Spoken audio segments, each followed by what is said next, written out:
Hello अस्सलाम वालेकुम दोस्तों, ਤੁਸੀਂ ਵੇਖ ਰਹੇ ਹੋ YouTube ਚੈਨਲ ਯਾਸਿਨ ਢੋਲ ਵਾਲਾ। ਅੱਜ ਸਾਡੇ ਨਾਲ ਨੇ ਬਹੁਤ ਮਿੱਠੀ ਆਵਾਜ਼ ਦੇ ਮਾਲਕ ਭਾਈ ਤਾਰਿਕ ਹੁਸੈਨ। ਬਹੁਤ ਹੀ ਪੁਰਾਣਾ ਗੀਤ ਹੈ, ਇਹਨੂੰ ਫਰਮਾਇਸ਼ ਕੀਤੀ ਹੈ ਭਾਈਆਂ ਨੇ, ਕੁਝ ਦੋਸਤਾਂ ਨੇ। ਸਾਡੇ ਲਾਹੌਰ ਤੋਂ ਗਰੁੱਪ ਹੈ ਨਦੀਮ ਨਾਲ ਭਾਈ ਮੁਹੰਮਦ ਹੁਸੈਨ 94 ਗਾਦੀਆਂ ਲੈ ਚੁੰਦੀ ਫਰਮਾਇਸ਼ ਹੈ वाह वाह ਕਿ ਭਾਈ ਤਾਰਿਕ ਦੀ ਆਵਾਜ਼ ਸਾਨੂੰ ਸੁਣਾਈ ਜਾਵੇ। ਭਾਈ ਤਾਰਿਕ ਤੁਹਾਨੂੰ ਸੁਣਾ ਸੇ ਮਿੱਠਾ ਤੇ ਪਿਆਰਾ ਜਿਹਾ ਗੀਤ। ਅਗਰ ਇਹਨਾਂ ਦੇ ਗੀਤ ਤੁਹਾਨੂੰ ਅੱਛਾ ਲੱਗੇ ਸਾਡੇ YouTube ਚੈਨਲ यासिन ढोल वाला को लाइक और सब्सक्राइब जरूर करें। वाह वाह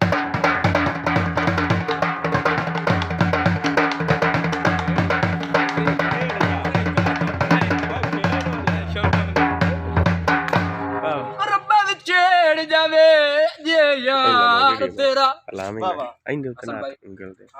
पता लग जावे विछोड़ा किया है वाह तैनू कहना पविया इस दुनिया ते माई बाज ना लगदा जी तैनू वसता पंज तन पाक दा मौला दस इश्क दा दारू किया है और यार मिला नहीं के मार मुका असला ना दुनिया तुके अयो सावे सोए माया जी जी सावे सोए माया वाह वाह मांगे जिंदगी तो ये सजन जुए माया मैं भाई अभी अरे वो माड़ा ये तुम्हारे से यार जुए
पंजाबी अच्छी लगे साढ़े YouTube चैनल यासिन ढोल वाला को लाइक और सब्सक्राइब जरूर करें और घंटी दबा के रखनी है। कमेंट से लाजमी दसो कि भाई तारिक दी पंजाबी तुहानू कैसी लगी।